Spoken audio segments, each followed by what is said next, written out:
Hey everybody, it's the CC and JT amateur hour production values go to die. That's CC. And that's JT. What you got here is a couple of writers of a certain age. And what we tried to do is we're trying to give you our experience. It'd probably be a lot more valid if we were successful, but success is relative. It's all in the mind. It's all in the mind.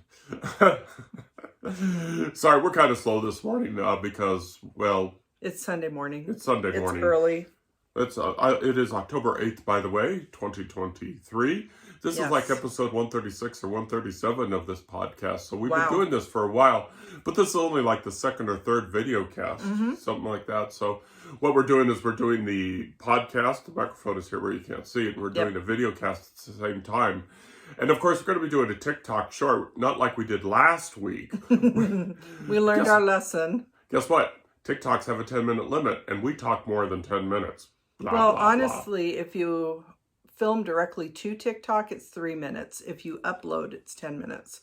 Yeah. These are things I'm learning as we go. Oh, I'm not so sure about that, because when I did TikTok earlier, it gave a 10-minute option, too. Oh, did it? So it must have changed. I mean, you may be right. But anyway, obviously, we are persons of a certain age, grandparents, boomers, Gen X, whatever you want to say. So technology, yay!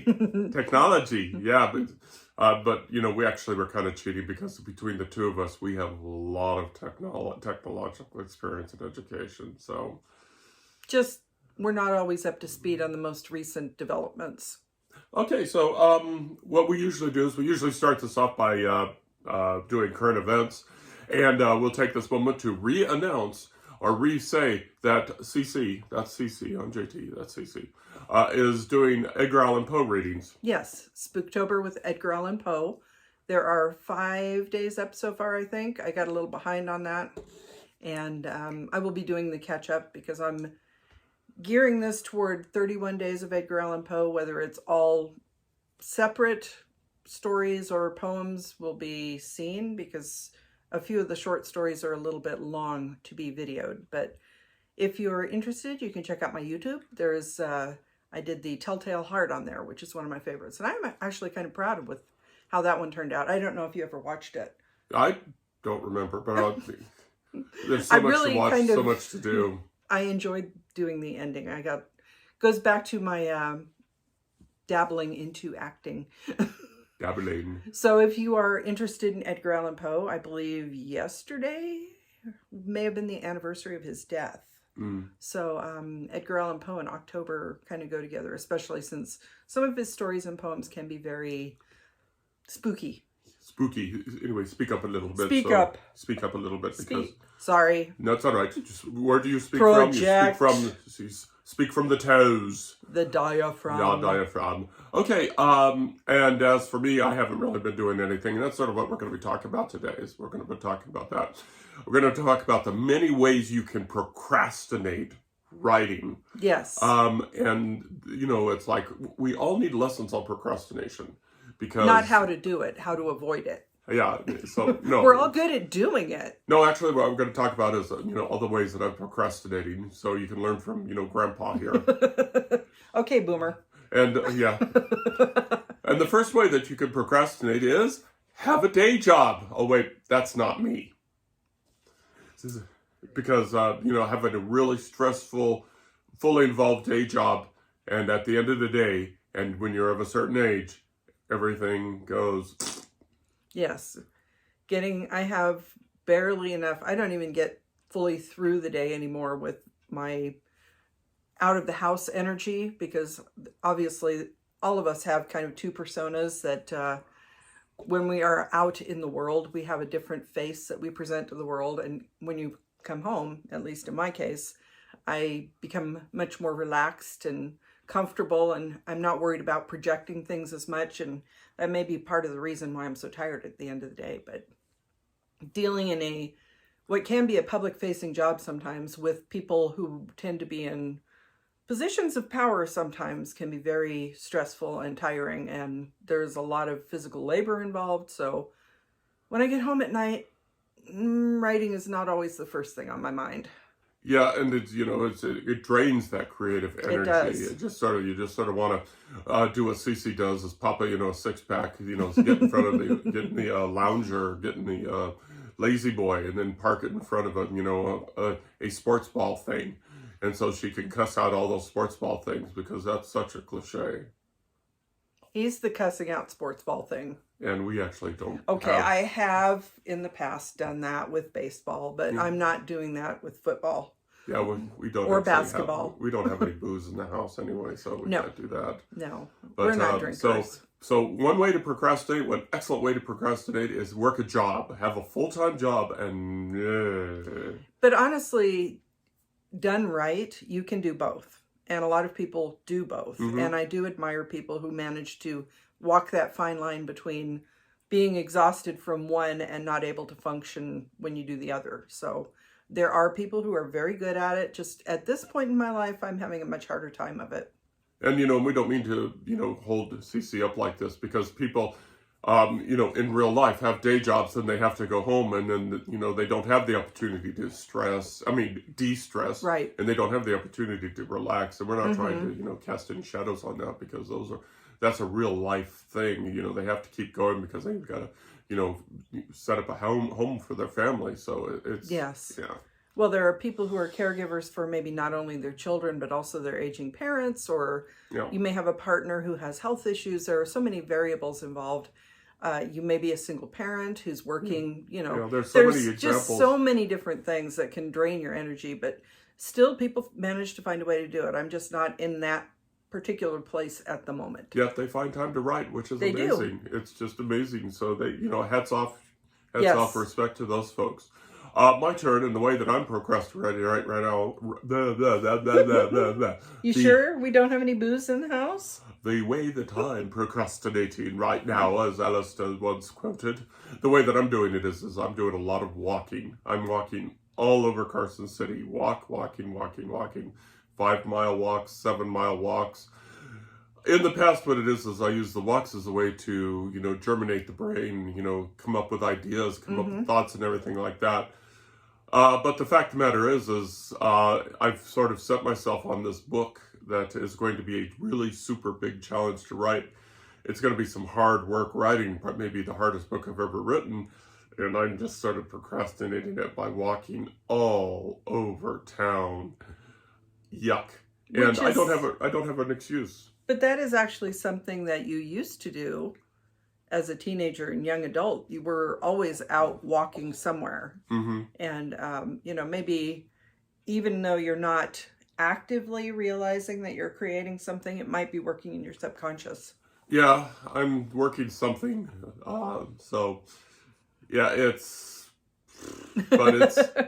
We don't feel that we are maybe being as... productive. Yes, productive. That's a good way of putting it. As productive as we could be on the writing front.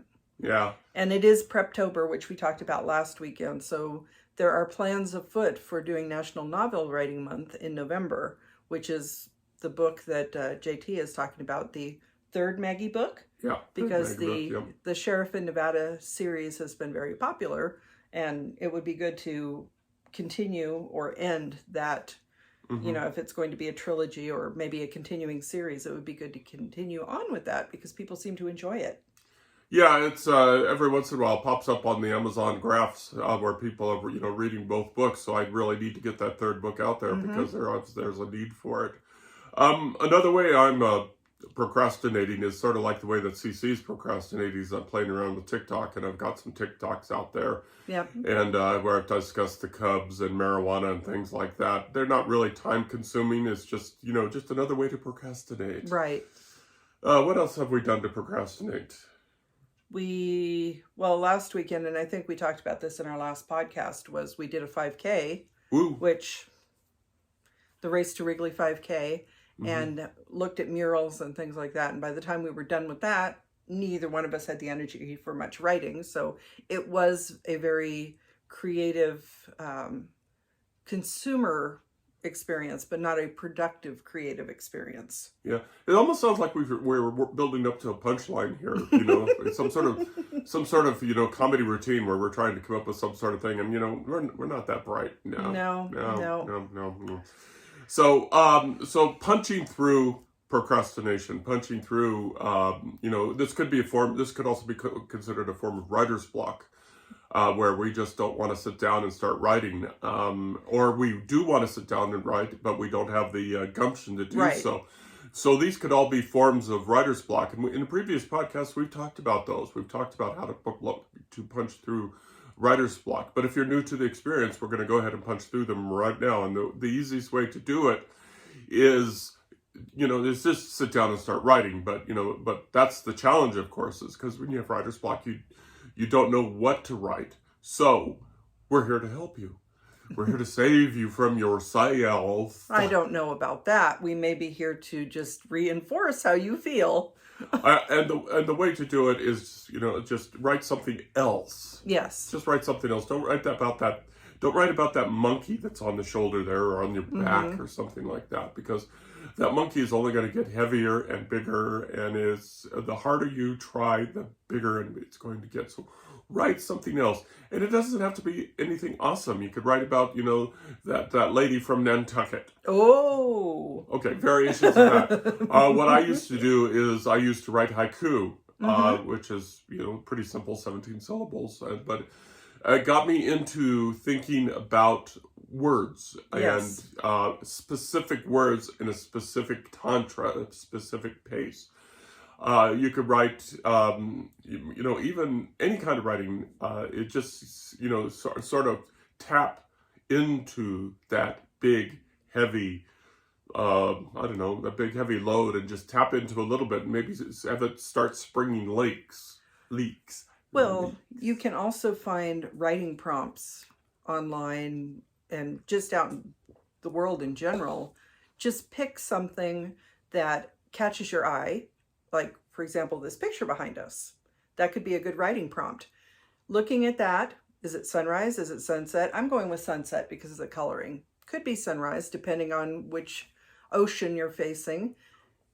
Who took that picture? Is somebody wandering the beach alone? Does somebody live on the beach? Is it right after a storm because of the clouds? Is that why the sky is so orange, so vivid? The sound of the waves, the smell of the ocean, all of those different things. You can use something like this as a writing prompt to get you going. It might not factor into anything you're doing, but at least that way you're breaking that block. Yeah, and you could just even talk about just walking. Who would you want to walk down this beach with? Who, and it doesn't even have to be somebody you know. Pick a famous person, somebody like an Albert Einstein. Can you imagine the chat that you would have with Albert Einstein? I just read a book about him and other folks of his ilk, mental caliber. Yes. And the thing that about Albert Einstein, and it's a kind of a funny story, is the guy loved to go sailing in one or two person boats, but he always was sinking, and he can't swim worth a darn. So look it up, Google it. It's true. Why would you want to go out in a boat if you can't swim? Yeah, this is Albert Einstein, though. Right. So imagine having a conversation with Albert Einstein, going for a boat ride, or the things that he's learned on a boat.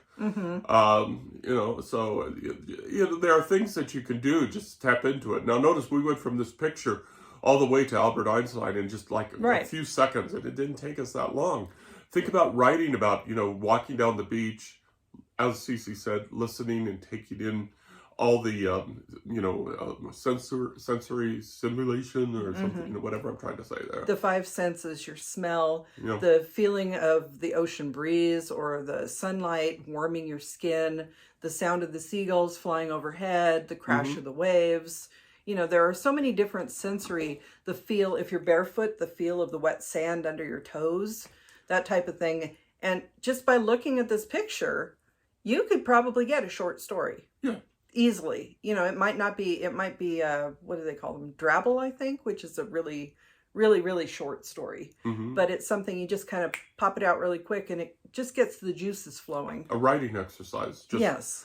Just again, tap into that, and that'll get you through. And that is actually the most successful way. Now you can go out and Google and endlessly Google ways to get around writer's block and the way to get procrastination. And we could sit here and talk for about anything like that.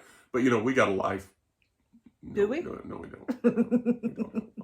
But what you need, and I hate to say what you need to do, but if you're here, it's because you want to hear something like that. You want to see something like that.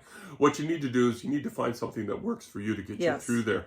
But for me, and I think this has got to be universal. For me, it's sitting down at the keyboard, just sitting down at the keyboard and start typing something, anything, even if it's even if it's an email. Right. You know, to a loved one, you know, you just start typing, and that's pretty much how it works for me to get through procrastination, get through, trying to put something off. And a similar example is like I play a lot of chess on a chess site, right? And I play chess so badly, and I just do not want to go back to that. You're not that bad. Yeah, yes. What I do then is like, but I've got like, X number of games going on at the same time, because that's what you do at this chess site. And what I just start doing is I just start playing one game, and I start making the move, and then I start playing the next game, and keep going, boom, boom, boom, boom, boom, and then that's what gets you through. Okay. So can you extrapolate? Oh, excuse me. Extrapolate that into a story where maybe the chess moves, instead of looking at it as a chess game, it's somebody going into battle. Exactly. That's what it is. It's just, and what it is it's sort of like, I'm going to spoil Ender's Game here.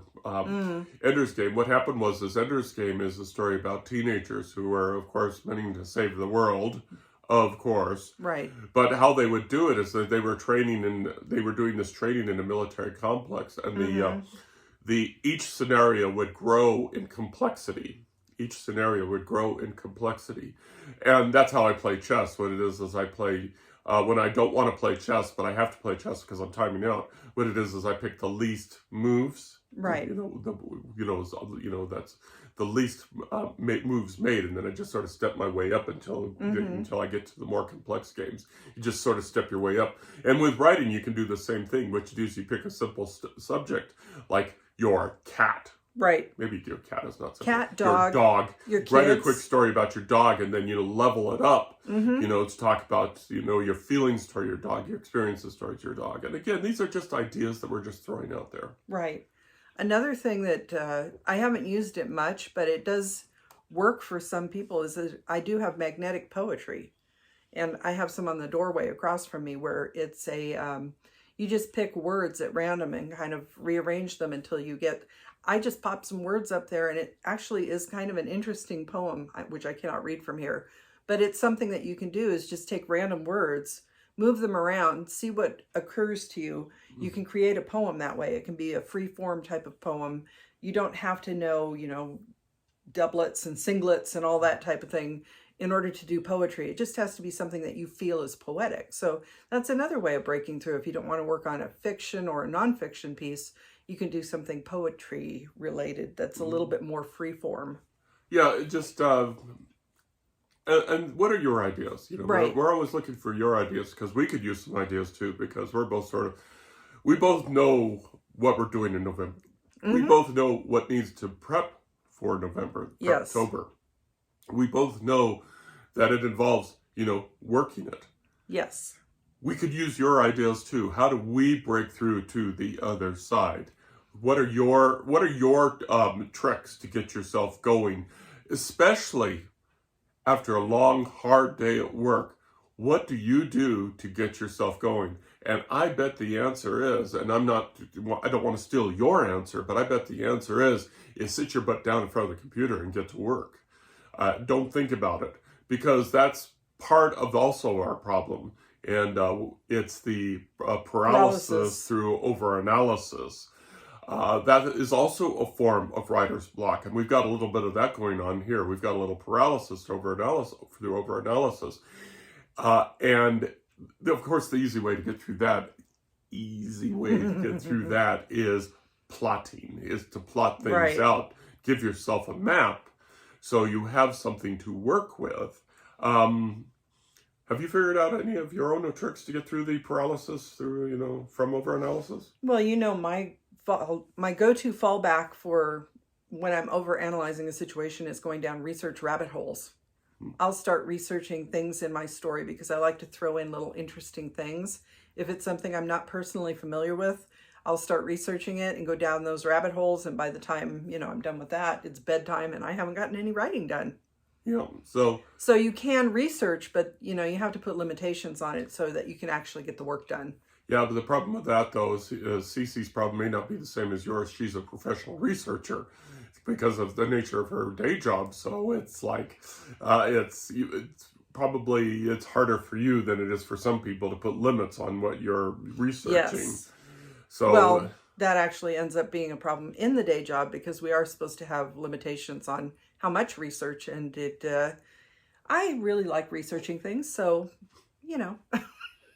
But that is another way that I procrastinate, is I will go down a research rabbit hole and I will just get lost down there until it's bedtime and there's nothing left for writing. So again, what are your ideas? Because gosh darn, you can tell just from us, we're basking for ideas on how to get us through this because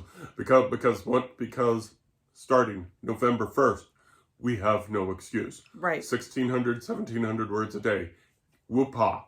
We've got to get into it. So if you've got any ideas of your own to push on through, we would sure love to hear it. Put it in the comments, put it, somewhere where we can get to it, because we would really like to hear what you have to think. Yes, and I don't know, we plan to do a TikTok short of this, so maybe we'll put out the question, how do you break through writer's block? And if you want, you could duet with us and respond to that question, or whatever question we put out. You just pinged me, and we're almost done here. We're almost done, but you just pinged me with one more great idea. And of course, another way to get through writer's block, another way to get through overanalysis and all that stuff is writers groups, is sitting down with writers groups, setting up a team, which is common during NaNoWriMo. Yes. Where you just sit down, you all have writing spurts, and they'll just push you on through. You're pushing each other because by its nature, writing is a very private endeavor with a very public face. It's contradictory that way. What you do in private shows up in public. Ew, that sounds actually kind of gross, doesn't it? There's a story prompt for you. but it is true. It's a very private endeavor with a very public face, and sometimes it feels very solitary, very lonely. And so working in writers groups might be another way to break through writer's block, break through procrastination, and break through that overanalysis. You notice how many ways there are not to write? Yes. That's what we're just sitting up here, and in something like 22 minutes, we've come up with all these ways that you can't write. Try to find ways to write, and we are looking for your ideas too. I think what you said before, it just boils down to you have to sit down and just do it. You have to really push yourself past that mental block, whatever mental block you have going on. Make sure you remember it doesn't have to be good writing, because what you're writing initially is not going to be your finished product. You will be going through editing and rewriting and all kinds of stuff forever and ever and ever. And even once you get it out there, you'll still feel that it needs more work. But in that initial writing phase, don't be so hard on yourself. Just let it flow. Yeah, and then we're going to be talking here probably pretty soon, sometime next few podcasts, about the editing thing, which is another form, believe it or not, of procrastination. Yes. Because you've got a project that you've been working on for so long, and now you've got to put it out there in the public, and then, well, you know what? It just needs a little bit more editing. We'll talk about that. Not now. We'll talk about that later. Right now, as we're talking about the beginning of the process, not the middle or the end of the process. So, what did we miss? Any ideas? Did we miss anything, or you think we covered everything okay? I think we've covered everything that's on the top of our head. I'm sure we could dig much, much deeper. I'm sure a lot of you have a lot of different ideas of different procrastination techniques.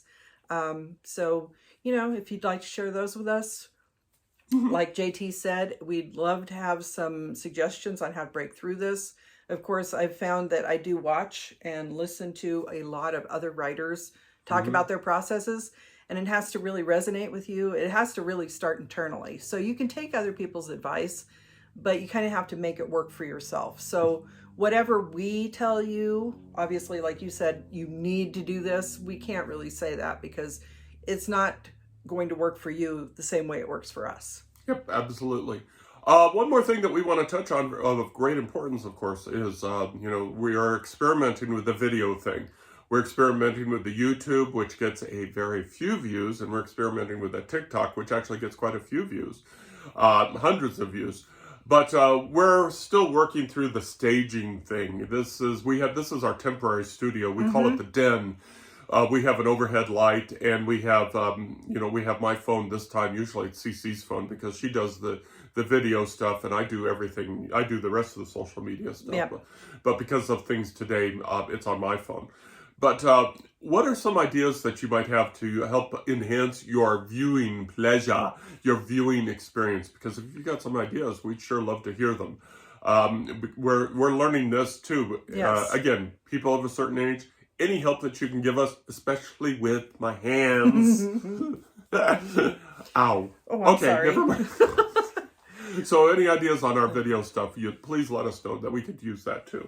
And as a bit of a teaser, we have tossed around the idea that our basement that we have talked about in great detail for flooding reasons and everything, we may be turning that into a studio space. That way we can leave it open, not have to keep moving things out of the basement, but we would be able to have a more consistent backdrop and maybe better lighting and sound quality and things like that. So coming in the future potentially would be a designated studio space. Yeah, it's going to take a little work on us because right now the basement is a bit of an echo chamber because all the temporary walls, they were temporary, but all the walls that were down there were all stripped out and ripped out. So we've got framing downstairs that needs to be figured out what we need to do with that. So yeah, but that is something. If you do follow us, for the handful of people that do follow us, that is a future project. We may have a dedicated studio space coming up so that we can do more maybe intense videos. We'll see how that works out, but that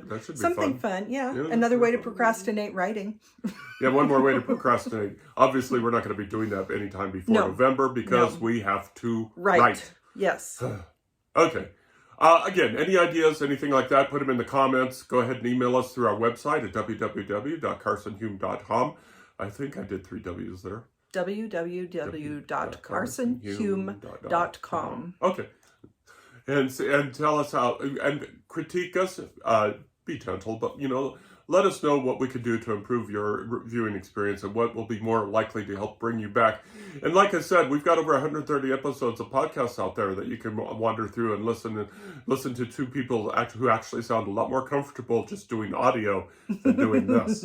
Eventually we'll get used to this, but right for now, check it out. It's getting easier. I have to say, as I'm getting older, I'm feeling less pressure to, adhere to a certain standard when I'm appearing in public. So it does get a little easier as you get older, I think. And that may be something to talk about in the future, is like our comfort level with what we're doing and what we